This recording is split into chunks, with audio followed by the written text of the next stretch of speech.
Bem-vindos a mais um Jornal Agrícola, apresentadora Carolina Mercante e participação especial de Guilherme Alencar e Teodoro Abreu. Bom dia, telespectadores! Hoje viemos aqui a mais um Jornal Agrícola e vamos trazer para vocês uma nova notícia. Vamos falar hoje sobre o Teorema de Coase e como ele está revolucionando as lavouras. Mas primeiro, o que é então esse Teorema de Coase? O Teorema de Coase é quando duas partes cooperam para um resultado mais eficiente, ou seja, quando dois fazendeiros, por exemplo, cooperam para atingir um resultado melhor, uma solução melhor, um lucro melhor. Mas para eles cooperarem, a gente precisa de algumas coisas. Dentre elas, custos de transação nulos ou negligenciáveis ou propriedade muito bem definida. Caso contrário, eles não vão conseguir cooperar e não vão atingir o resultado mais eficiente, sendo necessária, então, a intervenção do governo. Para fazer a análise dessas situações de acordo com o Teorema de Coase, existem duas formas. Uma delas, positiva, em que a gente analisa a situação exatamente como ela é. E a segunda delas, normativa, quando a gente busca, dentro de uma situação que já existe, a solução mais eficiente dentro dela. Para deixar isso um pouco mais claro para vocês e mostrar como esse Teorema de Coase pode aplicar no seu dia a dia, agricultor, vamos falar então com duas pessoas. Uma delas, um apicultor, Teodoro Abreu, que vai contar um pouco mais da solução positiva e eficiente que ele conseguiu quando ele se relacionou com outros agricultores. E em segundo, com Guilherme Alencar, que vai contar um pouco mais para vocês sobre a situação que ele passou e como o governo ajudou ele a chegar numa solução mais eficiente, dado que a propriedade não era muito bem definida. Vamos então falar primeiro com Teodoro Abreu. Muito obrigada. Bom dia, Teodoro Abreu. Muito obrigado por me receber hoje. Estou muito feliz de estar aqui. Bem, o Teorema de Coase está revolucionando a apicultura. Desde que tivemos a invenção das colmeias móveis, isso possibilitou a criação de um novo tipo de mercado. Antes, éramos obrigados a ficar nos próprios terrenos e utilizar as folhas a esmos. As nossas abelhas iam onde elas não eram queridas, causando muitas picadas indesejadas e diminuindo a nossa produtividade. Agora, graças ao custo inegligenciável de conversar entre eu e o nosso colega agricultor, a gente consegue criar esse novo mercado. Bem, quem começou esse novo mercado foram os produtores de maçã, que pediram para nós, apicultores, colocarmos as nossas colmeias no meio das suas macieiras, assim polinizando elas para uma maior produtividade deles. Mas, por outro lado, a gente aproveitou isso e percebeu que poderíamos nos aproveitar dessa relação. A gente pediu para colocar nossas colmeias no meio da produção de hortelã, que gera o melhor mel possível, com o maior valor agregado. Mas o hortelã não precisa de abelha para se polinizar. Dessa forma, fomos obrigados a compensar os agricultores pelos custos das abelhas poderiam causar.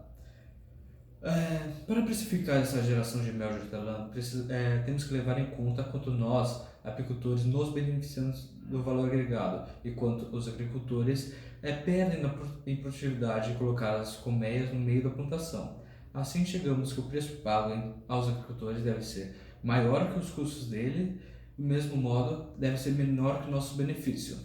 Por outro lado, quando os agricultores nos pagam para colocar as colmeias nas criações de maçã, eles devem pagar mais do que o nosso custo de oportunidade e que eles se satisfeem em, e tem que ser menor que o prejuízo de não ter as macieiras polinizadas.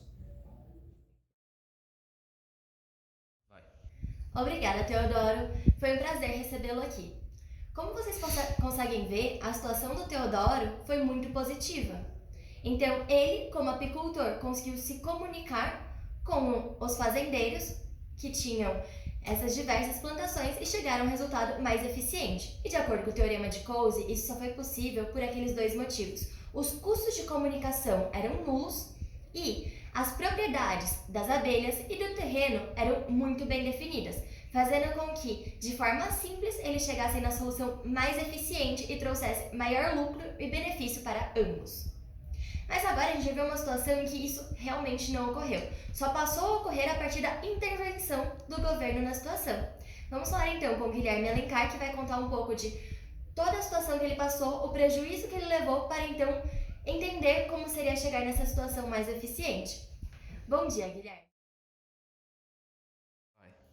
Bom dia, muito obrigado por me dar essa oportunidade para eu contar a minha história. O que aconteceu foi, há um tempo atrás eu aluguei um terreno para que eu pudesse fazer minha plantação e assim ganhar meu dinheiro. O problema é que a terra a cerca que dividia minha terra do vizinho estava muito danificada e com isso as vacas do vizinho acabaram invadindo meu terreno e se alimentando da minha plantação, o que me causaram custos de mais de 700 mil reais. Na tentativa de dialogar com o meu vizinho para tentar ver como a gente ia cuidar desse problema, esbarramos na delimitação de que a gente não sabia de quem era a cerca. E por isso a gente não chegou a nenhum consenso. Com isso, eu resolvi recorrer à justiça, que para mim era a última solução viável para essa situação. Infelizmente, a juíza acabou dizendo que nós dois tínhamos que dividir os custos e pagar ambos, o que me deixou bastante frustrado, já que eu queria que ele pagasse tudo, só que ela achava que essa era a solução mais eficiente possível.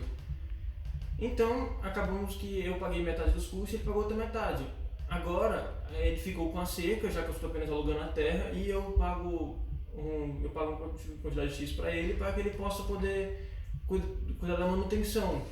E assim evitar que futuramente nós possamos ter novamente esse problema e passar pelo mesmo estresse de novo.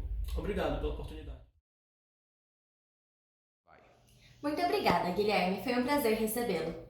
Como vocês puderam ver, a situação do Guilherme foi bem diferente da do Teodoro. Na dele, ele não conseguia se comunicar com o vizinho e a propriedade não era muito bem definida.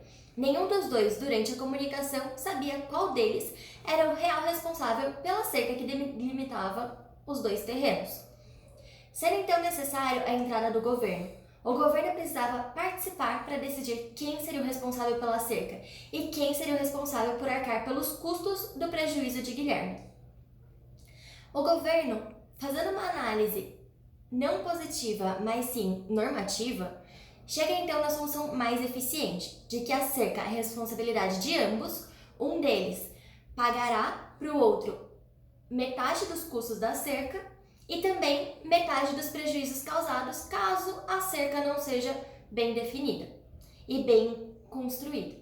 Então chega numa solução mais eficiente, em que ambos se beneficiam da cerca e ambos pagam por seus custos e pelos prejuízos causados por conta da falta de manutenção da mesma. Então a gente chega aqui em duas situações. Uma, sem intervenção do governo, em que foi fácil chegar na solução mais eficiente, e outra com a necessidade de intervenção, mas ambas baseadas no Teorema de Coase, ambas buscando então uma delimitação, uma forma de zerar esses custos de transação para que a solução mais eficiente e melhor fosse atingida.